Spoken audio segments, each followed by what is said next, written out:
Okay, 3, 2. Well, hello, ZAXAI. How are you? How are you, Will? I'm so excited. I'm finally meeting you. I've been down the ZAXAI rabbit hole for a few weeks now, but ZAXAI, I want to know first and foremost, where were you born and when did you realize that you had an amazing singing voice? I was born actually Brooklyn, New York. I started singing, technically speaking, around the age of 12. I didn't know I could sing really. My mom is the one that kind of walked in watching me sing My Heart Will Go On by Celine Dion. I think that's the name of the song, right? Right? My Heart Will Go On from the Yes, Titanic. hello, amazing All right. song. Why wouldn't you? Yeah. Right. And I'm just like I guess back in the day, like with the VHS, you had like the lyrics inside. I just started reading lyrics as I was singing. My mom's like, "Is that you or the TV?" I'm like, "Oh, it's me." you know. So then from there, I just kind of just continue, different outlets, churches, and whatever maybe, and voila, here I am today. I love it. Well, ZAXAI, obviously you got a lot of acclaim appearing on NBC's The Voice. Talk to me a little bit about that experience, the audition process, when you were on the show. Oh man, so uh, we're in 2021. I was technically on the show 2 years ago, kind of a year and a half because just I was in a fall season. Um, Probably one of the most coolest experiences, but in hindsight, just the person that I am now, I was totally in my head, the entire time. But if anything, I'm like a sucker for let's like friendships and relationships and sharpening iron sharpening iron. So my friends pretty much made the experience. I mean, it's cool to kind of watch back on TV sometimes or like on Hulu.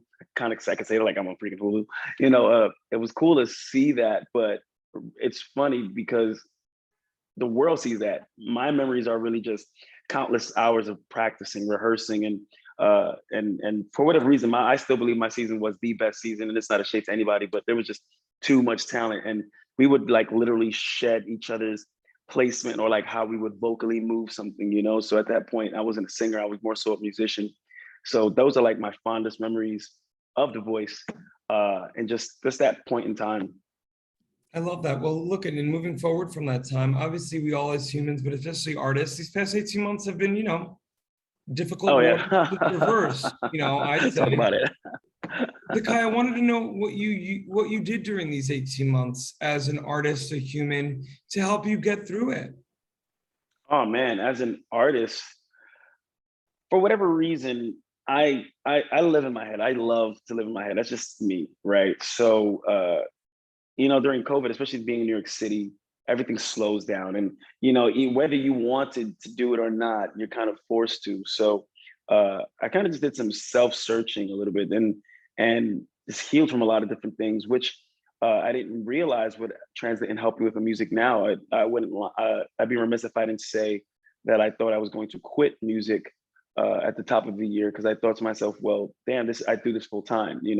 I even just now I recently quit my bread and butter as a singer to just completely focus on pure artistry. And during COVID, all your gigs are dried up. Everything is dried up. So I couldn't continue doing that. And I thought to myself, well, damn, I'm an independent artist. I've had a great run as an indie.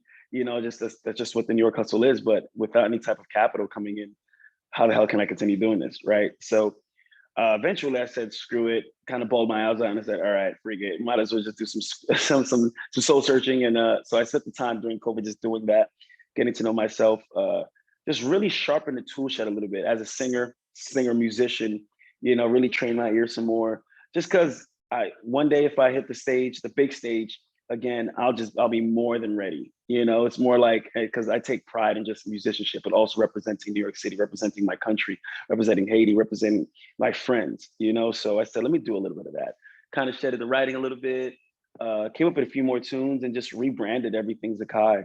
And it's fun because now I'm this whole other person, except the world doesn't know it yet. And it's like, I kind of have to transition somehow, but I'll figure Well, it Zakai, you are out. figuring it out, my friend, and you took this time to look within, probably asking yourself some hard questions, probably maybe reintroducing yourself to young Zakai and how he is doing in there. And I think Oh, within yeah. that, I love this whole notion that you are not only sharpening the tools within your craft, but that you got to sharpen the tools in what it is to be a human traversing this planet and re-entering it now, maybe with a more fine tuned tool belt what your bliss is?